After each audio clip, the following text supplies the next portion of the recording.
Para como categoría, hay como hablar, Gulaga.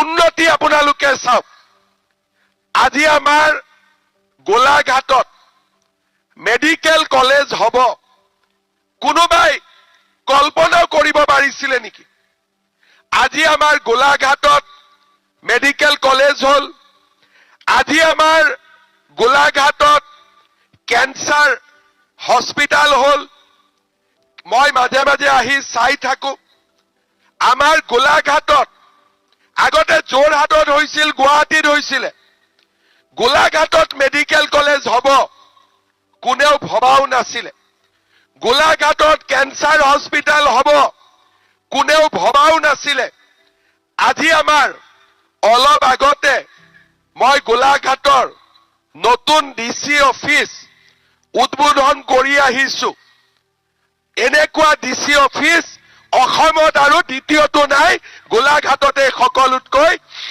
ধুনীয়া DC office আজি নিৰ্মাণ হৈছে দেৰগাঁৱৰ পৰা গোলাঘাট আজি থোদৰালি ধুনীয়া হ'ল দেৰগাঁৱৰ পৰা পদুমণি হৈ ৰঙাজানলৈ ধুনীয়া ৰাস্তা হ'ল গোলাঘাট আৰু মেৰাপানীৰ মাজত নতুন ৰাস্তা হ'ল বাইদেউৰ কাৰণে যোৱাবাৰ যেতিয়া মই মেৰাপানীত গৈছিলো মই মেৰাপানীত কৈ আহিছিলো যে মেৰাপানীত আমি এখন কলেজ কৰিম আজি মেৰাপানীত কলেজো সম্পূৰ্ণ হ'ল এইবাৰ তাত আমি ল'ৰা ছোৱালীক এডমিশন দিম আজি এই কথাবিলাক আগত কোনেও চিন্তা কৰা নাছিল ৰাস্তা ঘাট স্কুল কলেজ আৰু লগতে বীৰাংগনা সতী সাধনী বিশ্ববিদ্যালয় মুকলি মঞ্চ নামঘৰ বিলাকলৈ আৰ্থিক সাহায্য আঠখেলীয়া নামঘৰ ইমান সুন্দৰ কৰি বনোৱা হৈছে আজি গোলাঘাটৰ উন্নয়নে এটা নতুন জীৱন পাইছে আমাৰ গোলাঘাট সমষ্টিত 38,000 মহিলাই আজি মুখ্যমন্ত্ৰীৰ উদ্যমিতা অভিযান পাইছে আমাৰ গোলাঘাট সমষ্টিত 35,000 মহিলাই অৰুণোদয় পাইছে আজি আৰু 2,000 যোগ কৰি দিলো আৰু আমাৰ ইয়াতে নিযুত মইনা আঁচনিত 17,000 ছোৱালী উপকৃত হৈছে আপোনালোকে চিন্তা কৰক যোৱা 5 বছৰত আমাৰ গোলাঘাটৰ আমাৰ অসমৰ জনজীৱনলৈ কিমান পৰিৱৰ্তন আহিলে বাইদেউ কি খবৰ আপোনালোকৰ সকলোৰে খবৰ ভাল মোৰ কিন্তু মাতটো অলপ ভাঙি আছে কি কৈ আছে বাইদেউ ঠিক আছে যাওঁতে মই আপোনাক মাত লগাই যাম হ'ব ৰাতিপুৱা কেইটা বজাত আহিছে কেইটাত 8টা বজাত 6টা পিছফালৰ সকল কেইটা বজাত আহিছে এইফালে কেইটা বজাত আহিছে বাপৰে ঠিক আছে মই এটা এটা কৈ খুদিম 5টা বজাত কোনে কোনে আহিছে ও বাপৰে 5 আৰু ৰাতিপুৱা 6টা বজাত কোন কোন আহিছে 7টা বজাত 7টা 10 মানুহ নাই আৰু আজি মই এতিয়া গোলাঘাটতো সদায় আহো আজি মই গোলাঘাটৰ ৰাস্তাত কোনো মানুহ মানে দেখিব মহিলা নাই সকলো মহিলা ইয়াতে সোমাই আছে আজি পুৰা ৰাস্তাটোত কোনো মহিলাই নাই আজি ইয়াতে কিমান মহিলা আছে আপোনালোকে আন্দাজ কৰিছেনে কিমান আছে এটা আন্দাজ কৰকচোন আপোনালোকে বাইদেৱে মোক যিখন লিষ্ট দিছে আজি ইয়াতে প্ৰায় 37,000 মহিলা আমাৰ মিটিংতে ইয়াত বহি আছে ইমান মহিলা গোট খোৱা মিটিং আগতে গোলাঘাটত কেতিয়াও হোৱা নাই, মোৰ যিমান দূৰ মনত আছে। আপোনালোকে দেখিছিলে নেকি ইমান মহিলা একেলগে অহা মিটিং? আগতে কোনোবাই দেখিছিলে নেকি? নাই দেখা। তাৰ মানে আজি আমাৰ মিটিংখন আপোনালোকে ইমানেই ভাল পাইছে যে মই অহা কথা আছিলে ৰাতিপুৱা 11টা বজাত আৰু আপোনালোক আহি গ'ল ৰাতিপুৱা 6টা বজাত। এতিয়া আৰু এটা কথা মোক ক'ব, কালি ৰাতি আপোনালোকে টোপনি মাৰিছিলে নে নাই মাৰা?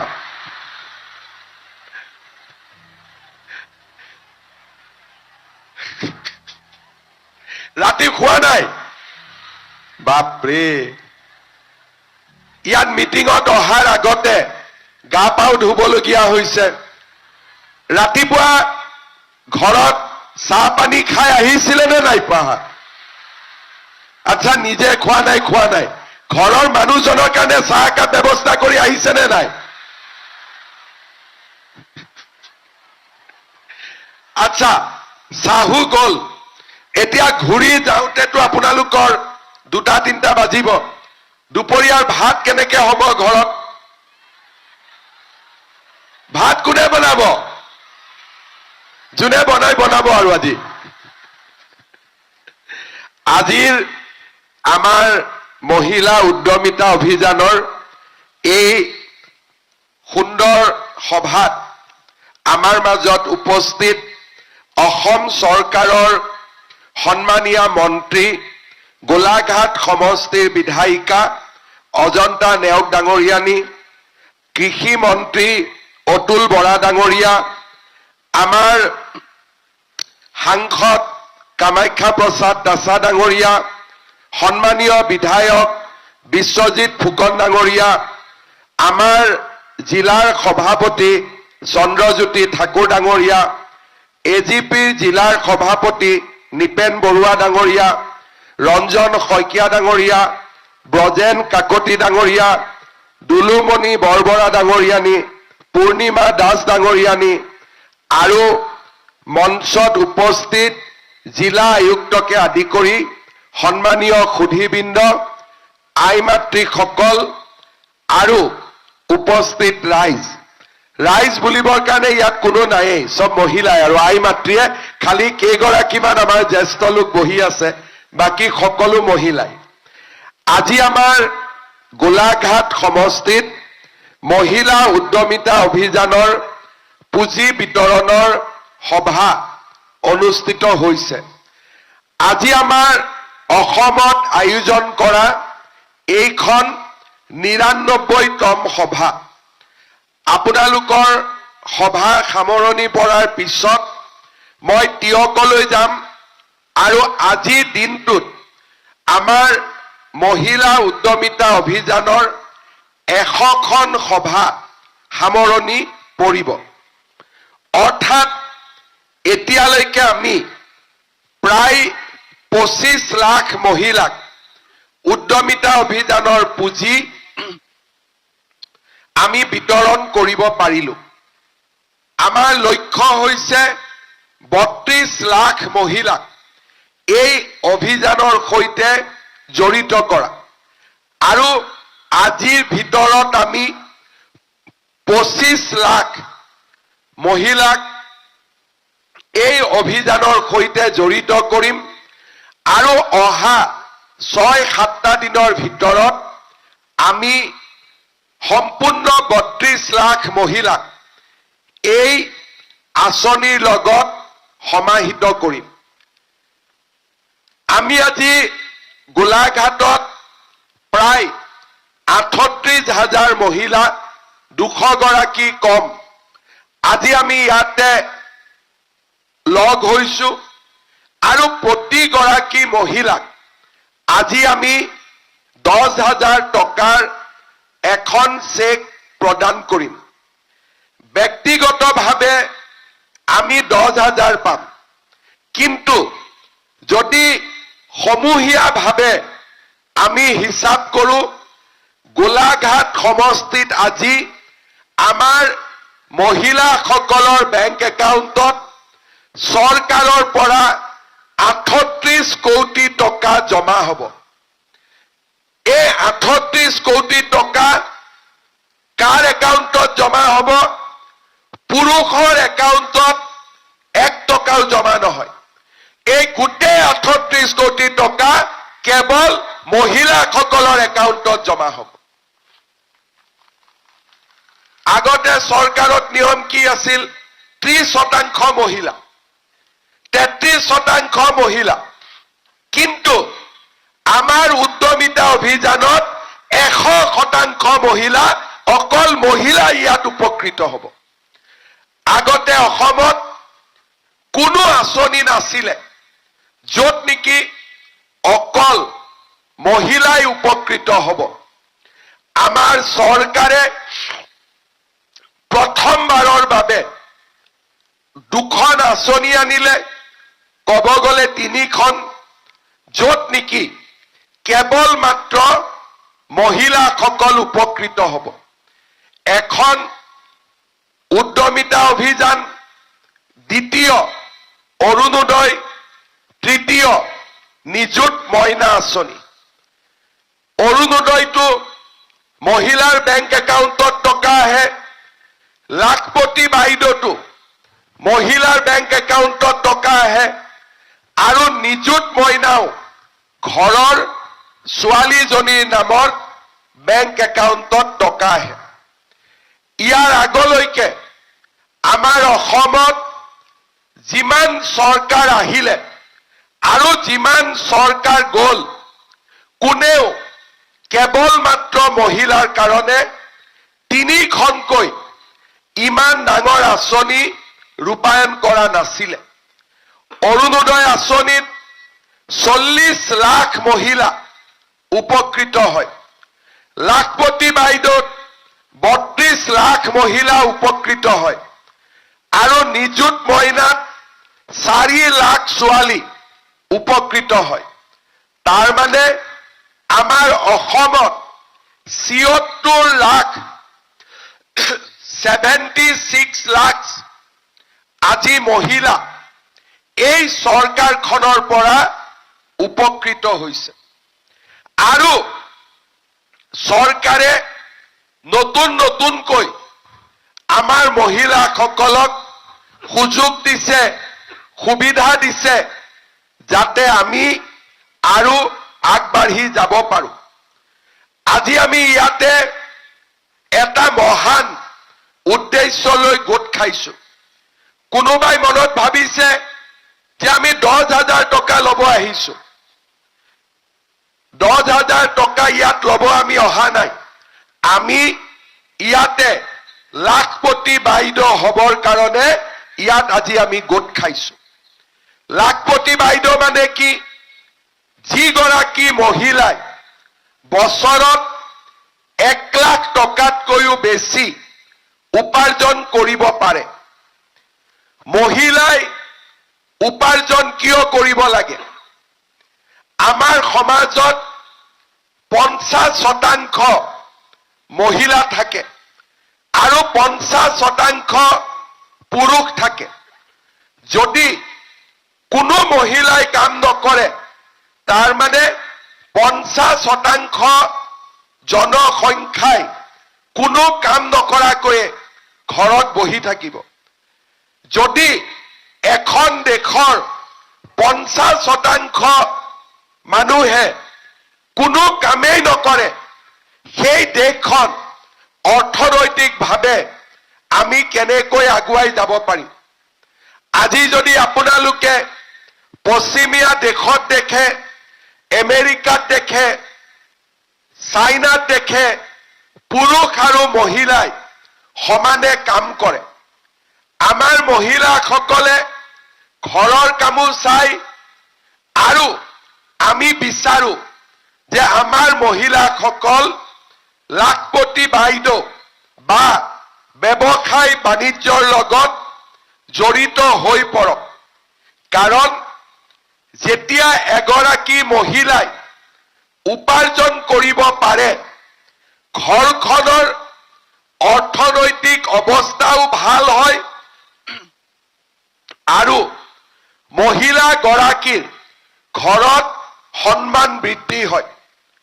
অৰুণোদয় আঁচনি যেতিয়া আমি আৰম্ভ কৰিছিলো, তাৰ পিছত আমি এটা পৰীক্ষা কৰিছিলো যে অৰুণোদয় আঁচনিয়ে মানুহৰ জীৱনত কি কি পৰিৱৰ্তন আনিলে। অক্সফৰ্ড বিশ্ববিদ্যালয়ে অৰুণোদয় আঁচনিৰ ওপৰত এটা সমীক্ষা কৰিছিলে।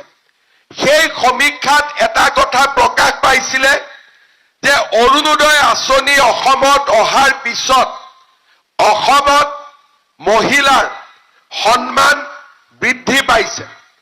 ঘৰত যি আগতে আমি কিছুমান অঞ্চলত দেখা পাইছিলো বা কিছুমান পৰিয়ালত দেখা পাইছিলো গৃহস্থ হিংসা, যাক আমি ডমেষ্টিক ভায়োলেন্স বুলি কওঁ, এই গৃহস্থ হিংসা অৰুণোদয় আঁচনি অহাৰ পিছত দিনক দিনে কমি আহিছে।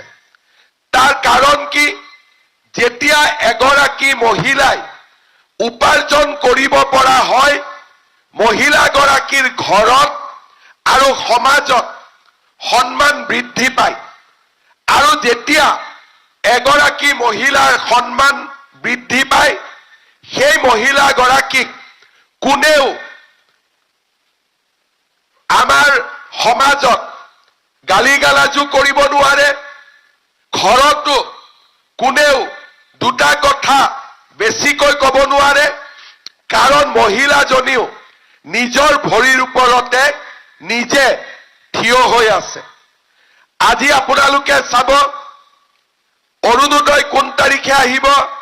10 তাৰিখে। বহুত পৰিয়ালত 8 তাৰিখৰ পৰা গিৰিয়েকে সুধি থাকে, এই মোবাইলটো ভালকৈ ৰাখিবি নে, মেছেজ আহিব অৰুণোদয়। হয়নে নহয় কথাটো? তাৰমানে বেংকৰ পৰা টকাটো উলিয়াবৰ কাৰণে গিৰিয়েকে ঘৈণীয়েকক মটৰ চাইকেলত বহাই বেংকলৈকে যাব লাগে। আজি এই অৰুণোদয়ে মহিলাগৰাকীৰ জীৱনলৈ সন্মান আনিছে। কিন্তু অৰুণোদয়ৰ লগত আপোনালোক যদি লাখপতি বাইদেউ হ'ব পাৰে, আপোনালোকে চিন্তা কৰক ঘৰখনলৈ কিমান পৰিৱৰ্তন আহিব। সেইকাৰণে উদ্যমিতা অভিযানৰ লক্ষ্য হ'ল লাখপতি বাইদেউ নিৰ্মাণ কৰা। মই গোলাঘাটত সুধিছিলো যে আমাৰ গোলাঘাটত লাখপতি বাইদেউ আছে নে নাই। মোক অফিচৰ পৰা SRLM মোক কৈছে যে আমাৰ গোলাঘাটত 4,777 গৰাকী মহিলা ইতিমধ্যে লাখপতি বাইদেউ হ'ব পাৰিছে। মই তেওঁলোকক সুধিছিলো যে আপোনালোকে মোক 20টা নাম দিয়ক। 4,777টা নামটো মই মিটিঙত ক'ব নোৱাৰো। মই তেওঁলোকক কৈছিলো যে আটাইতকৈ বেছি উপাৰ্জন কৰা 20 গৰাকী মহিলাৰ নাম আপোনালোকে মোক দিয়ক। তেওঁলোকে মোক কৈছিলে যে আমগুৰি চুক গাঁৱৰ অনুৰাধা হাজৰিকা বাইদেৱে 2,42,000 টকা উপাৰ্জন কৰে। পানবাৰী গাঁৱৰ আটক্ষী দৈমাৰী, কুঁৱৰী পথাৰ গাঁৱৰ চিলাপুৰী, বৰুৱা গাঁৱৰ নিশিতা গগৈ বৰা, বালিয়া চাপৰি গাঁৱৰ দুলুমণি শইকীয়া, কুঁৱৰী পথাৰ গাঁৱৰ সোণামণি মাঝি, মাহিমেলীয়া গাঁৱৰ মঞ্জুমণি বৰা, মুছৰ ভাং গাঁৱৰ নিতুমণি চুতীয়া বৰা, চেলেঙি গাঁৱৰ প্ৰণামিকা বৰা, মুছৰ ভাং গাঁৱৰ কমলা খলাল, বৌৰিমাখা গাঁৱৰ ববী হাজৰিকা, কুঁৱৰী পথাৰ গাঁৱৰ ৰাংঢালী দাস বেগম, জামুগুৰি গাঁৱৰ পুণ্যেশ্বৰী বৰুৱা, দিনেশপুৰ গাঁৱৰ মোলে বসুমতাৰী, সৰু কছাৰী গাঁৱৰ কুঞ্জ বৰা, বৰুৱা গাঁৱৰ নৱনীতা হাতী বৰুৱা, পদুমণি গাঁৱৰ মেলিনা গগৈ, চাউদাং পথাৰ গাঁৱৰ ৰীতামণি বৰা, 1 নম্বৰ গমাৰি গাঁৱৰ তাঁতী দত্ত ফুকন আৰু মুছলভাং গাঁৱৰ ৰজিতা সোণোৱাল এই আটাইকেইগৰাকী বাইদেৱে বছৰি 1,85,000 টকাৰ পৰা 2,40,000 টকালৈকে উপাৰ্জন কৰে। 4,777 গৰাকী বাইদেৱে এনেকৈ কাম কৰি লাখপতি বাইদেউ হৈছে। প্ৰধানমন্ত্ৰী মোদী ডাঙৰীয়াই বিচাৰে, আমি বিচাৰো যে বাকীসকল মহিলাও যাতে লাখপতি বাইদেউ হ'ব পাৰে আৰু আপোনালোকক লাখপতি বাইদেউ কৰিবৰ কাৰণে অকলে আপোনালোকে কাম কৰিব নালাগে, চৰকাৰেও আপোনালোকক সহায় কৰিব। চৰকাৰ আৰু আই মাতৃসকল আমি হাতত হাত ধৰি কাম কৰিম আৰু আমি লাখপতি বাইদেউ নিৰ্মাণ কৰিম। আই মাতৃসকল 1 এপ্ৰিলত বিহালীত আৰম্ভ কৰি মই আজিলৈকে 25 লাখ মহিলাক এই অভিযানৰ পুঁজি বিতৰণ কৰিলো। আমি সমীক্ষা কৰিছিলো, কোনো মহিলাই এতিয়ালৈকে এই টকাৰ অপব্যৱহাৰ কৰা নাই। আনকি যদি হাজবেণ্ডেও খুজিছে যে 2000 টকা এটা দে, কোনেও দিয়া নাই আজিলৈকে। সকলোৱে কৈছে যে 10,000 টকাটো আমি ভাল কামত ব্যৱহাৰ কৰিম। আপোনালোকক মই 3টা ৰাস্তা মই দেখুৱাই দিম। এই 10,000 টকাটো আমি কেনেকৈ ব্যৱহাৰ কৰিম আৰু আমি কেনেকৈ এই আঁচনিখনৰ জৰিয়তে আগুৱাই যাব পাৰিম। প্ৰথম, আজি আমি 10,000 টকা পালো। আমাৰ অসমত বহুতবোৰ গোট আছে যিসকলে খুব ভাল কাম কৰি আছে। বেংকৰ পৰা লোন পাইছে, CLFৰ পৰা লোন পাইছে। এই 10,000 টকাটো আপোনালোকে গোটত দিয়ক। গোটৰ যিগৰাকী সদস্যই কাম কৰিব খুজিব তেওঁক লোন দিয়ক আৰু তেওঁক টকা ঘূৰাই দিয়াৰ পিছত দ্বিতীয়গৰাকী আৰু কৰক। এইটো হ'ল 1 নম্বৰ ৰাস্তা। কোনোবাই ক'ব যে নহয় আমি গোটত নিদিও, কোনো প্ৰয়োজন নাই। আপোনালোকে নিজা কৰি এই টকাটোৰ ব্যৱহাৰ কৰিব পাৰিব। আপোনালোকে টকাটো লৈ ছাগলী পালন, গাহৰি পালন, কুকুৰা, হাঁহ বা মৌমাখি পালন, চিলাই মেচিন এটা কিনিলে, সৰু দোকান এখন দিলে, আচাৰ পিঠাৰ ব্যৱসায় কৰিলে, আপোনালোকে এই 10,000 টকাটো নিজে ভাল কামত ব্যৱহাৰ কৰক।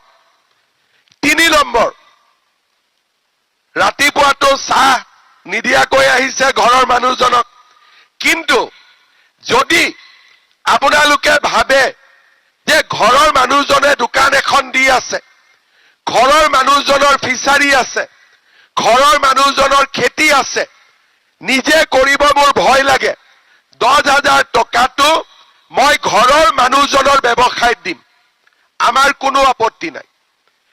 গোটত দিম, নিজে কৰিম, নহলে হাজবেণ্ডৰ লগত লগ লাগি আমি এই টকাটো ব্যৱহাৰ কৰিম। 6 মাহ পিছত, 7 মাহ পিছত আমি আপোনালোকৰ ওচৰত আহিম আৰু আমি সুধিম যে বাইদেউ 10,000 টকাটো কি কৰিলে? বোলে পুৰণা মোবাইলটো বেয়া হৈ গৈছিল, নতুন মোবাইল এটা কিনিলো। ঠিক আছে। বোলে বাইদেউ 10,000 টকাটো কি কৰিলে? বোলে বিহু আহি গল, নতুন কাপোৰ এযোৰ কিনিলো। ঠিক আছে। তেওঁলোকে পৰীক্ষাত ফেল। তাৰ পিছত আমি ক'ত যাম? আৰু এগৰাকী বাইদেউৰ তাত গলো। বাইদেউ টকাটো ক'ত খৰচ কৰিলে? বোলে আমি গোটত দিলো, এতিয়া গোটৰ একাউণ্টত টকা আছে, গোট হিচাপে আমি ভাল কাম কৰি আছো, পৰীক্ষাত পাছ। বাইদেউ কি কৰিলে? বোলে মই ছাগলী কিনিলো, চিলাই মেচিন কিনিলো, মৌ মাখিৰ পালনত লাগিলো, পৰীক্ষাত পাছ। বাইদেউ কি কৰিলে? বোলে মোৰ মানুহজনৰ বজাৰত এখন দোকান আছে, তাতে 10,000 টকাটো লগাই দিলো, পৰীক্ষাত পাছ। যিসকলে ফেল কৰিব তেওঁলোকক আমি দ্বিতীয়বাৰ নামাতো, কিন্তু যিসকলে পাছ কৰিব তেওঁলোকক আমি গোলাঘাট ষ্টেডিয়ামত আকৌ মাতিম আৰু দ্বিতীয়বাৰ আমি তেওঁলোকক 25,000 টকাকৈ আমি আপোনালোকক দিম। 25,000টো লোৱা মানুহ কম হ'ব কিজানি। আপোনালোককতো নালাগে 25,000 নে লাগিব? আচ্ছা, বাইদেউহঁতকতো লাগিব, সেইফালেতো নালাগে। আচ্ছা, এইফালেও লাগিব। কাক কাক লাগিব হাত দাঙকচোন। চবকে লাগিব? সঁচাই কৈছে নে এনে কৈছে? পাক্কা লাগিব? ঠিক আছে। 25,000 লোৱাৰ পিছত থাৰ্ড ইয়াৰ আমি আপোনালোকৰ ঘৰত আকৌ যাম যে বাইদেউ 10,000 পালে, 25,000 পালে, কি কৰিলে? বোলে 10,000ত ব্যৱসায়টো আৰম্ভ কৰিছিলো, এতিয়া 25,000 পালো, ব্যৱসায়টো ভাল হৈছে। তেতিয়া আমি তৃতীয় বছৰত আপোনালোকক আকৌ মাতিম আৰু তৃতীয়বাৰ আমি আপোনালোকৰ বেংক একাউণ্টত 50,000 টকাকৈ আমি আপোনালোকক দিম। 50,000 লগা মানুহটো কম হ'ব না? কিমানত 50,000 লাগিব? চবে পৰীক্ষাত পাছ কৰিব? পাক্কা কৰিব? ঠিক আছে। আপোনালোকে যেনেকে মেট্ৰিকত লৰাই পঢ়ে, পৰীক্ষা দিয়ে, আপোনালোকেও 10,000ৰ পৰীক্ষাত পাছ কৰক, 25,000 পাব। 25,000ৰ পৰীক্ষাত পাছ কৰক, 50,000 পাব। এতিয়া আপোনালোকে মোক কওক, আমাৰ ইয়াতে কোনে কোনে অৰুণোদয় পাই আছে? হাত দাঙকচোন। এতিয়া এইটো কম, নাই পোৱা বিলাকৰ কথা সুধিবৰ কাৰণে এইটো প্ৰশ্ন আনিছো। তাৰপিছত অৰুণোদয় মানে এটা পৰিয়ালত এগৰাকী, যাৰ পৰিয়ালত এটাও অৰুণোদয় নাই হাত দাঙকচোন। হাতটো অলপ দাঙি ৰাখক। ঠিক আছে। 2,000 মহিলা ইয়াতে হাত দাঙিছে যে অৰুণোদয় পোৱা নাই। বাইদেউক আজি মই নতুন কৰি আৰু 2,000 অৰুণোদয় দি যাম, যাতে নোপোৱা সকলেও পাব পাৰে। ভাল হ'ব নে বেয়া হ'ব? আচ্ছা, অৰুণোদয় কি আছে? আপোনালোকে যে চবেই লাগে বুলি ক'লে, 20 তাৰিখে কি আহিব অৰুণোদয়? অলপ মোৰ কাণখন অলপ, কিমান কি আহিব? কেনেকে গম পালে আপোনালোকে? কিবা চিঠি পত্ৰ আহিছে নেকি? কেনেকে গম পালে? মই কৈছিলো। ক'ত কৈছিলো? আচ্ছা, মই 8,000 দিম বুলি টিভিত কোৱা কোনে কোনে শুনিছে? হাত দাঙক। বাপৰে। আৰু কোনে কোনে ফেচবুকত শুনিছে মই 8,000 দিম বুলি? ফেচবুকত শুনাবিলাকৰ চবৰেতো মোবাইল আছে। ঠিক আছে, এইটো মই চালো যে আপোনালোকৰ মোবাইল বহুতৰ আছেই, দুবাৰ আৰু কিনিব নালাগে। 10,000 টকাটো এতিয়া ভাল কামত খৰচ কৰিব পাৰিব। মই যে 8,000 টকাটো দিম বুলি কলো, আজিতো 10,000 দিলোৱে, আৰু লাগিব জানো 8,000? সঁচাই লাগিবনে? কোনোবাইতো কওক যে মামা 10,000 পালো আৰু 8,000 নালাগে বুলি। কাক কাক লাগিব? হে ভগৱান। ঠিক আছে, 20 তাৰিখে 8,000 পাব, কিন্তু সিদিনাখন 5টা বজাত আহিব নালাগে। ঘৰৰ ওচৰতে আপোনালোকে পইচাটো পাই যাব। মই ধুনীয়া ব্যৱস্থা কৰি দিম। ঘৰৰ কাষতে আপোনালোকে 20 তাৰিখে 8,000 টকা আকৌ এবাৰ পাই যাব।